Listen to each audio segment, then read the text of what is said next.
Well, we are now officially 1 week away from the big Jackson Hole Economic Policy Symposium. What can we expect from the Fed? A lot of ground to cover with you here today, Bubba. But first, I want to get your thoughts on China and how much of a role and talk will be surrounding China, the tariffs, the current trade war. Will that be top of mind here?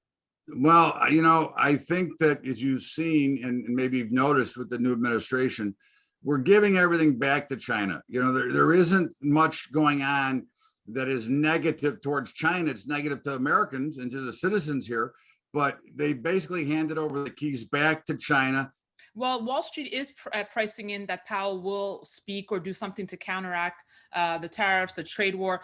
But I guess the question or the lingering question is, how far will he go? Because as you know, Bubba, he hasn't been the most communicative person out there. But right now, it seems that the nuances and what he says will be more important than ever here. I think so. And I don't think they'll do much, but that they may test. And again, they're very good at trying to test things out.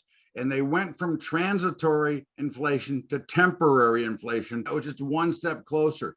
They know they need to taper. They know they need to stop the bond buying program. They know they need to do a lot of things, but they don't because, of course, Powell wants to get reappointed. And unfortunately, the Federal Reserve has become a political office, not a private banking system, which is what it's supposed to be. But they may give it an edge and try to push tapering a little bit and see how the markets react. If the markets react adversely, we can have a recreation of the taper tantrum from to almost 8 years ago, and see them immediately revert back and say, "Oh no, we're not going to do anything." But what's happening here at the same time, Danielle, is the bond market is going to start to push. I think the bonds took one push before and backed off a little bit, but I think they're storing up their bullets and going to make one more big push at the Fed.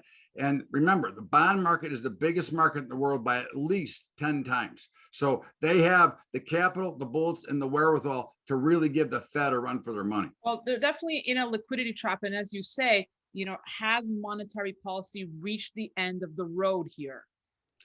Well, I think the monetary policy is stupid, and I think it's ridiculous. And I think when you're trying to finance stimulus, which is really not really the stimulus, they're really trying to fund into the universal income. Okay, that's what this administration would like to get. They're buying political capital.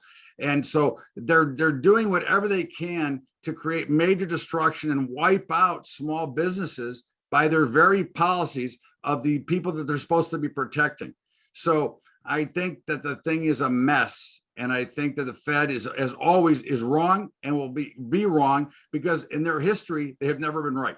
So they're in a no-win situation, especially when it comes to rates here.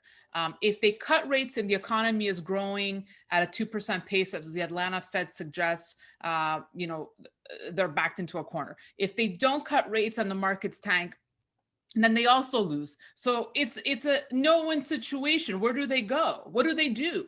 They should do nothing. You know what? There's an old saying, Daniela, they should let the markets be free and discover what the right price should be, because the markets can do that. They're very capable. Certainly, we know that interest rates could be much higher and sustainable at much higher rates. But of course, they've created so much money and so much stimulus that they've got to pay it. So they're really protecting the government and the interest payments that they have to make versus letting the markets be free. So really, it's a self-serving agenda because the taxpayers pay for it no matter what.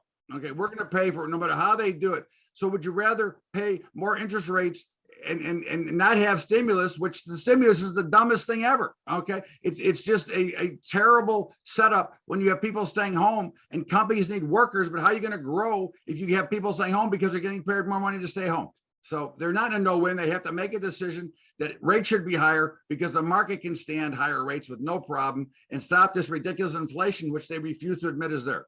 Are you confident that change will come? No, I'm confident that it will continue to be the same ridiculous, lousy organization that they are. And as I said, they've become a political hack instead of being the independent that they're supposed to be as a Federal Reserve.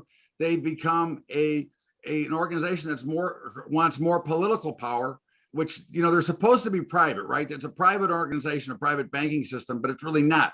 It's a political organization now, and that's what they become. So they're going to do kind of what the administration wants them to do, which in my mind is criminal in its own right.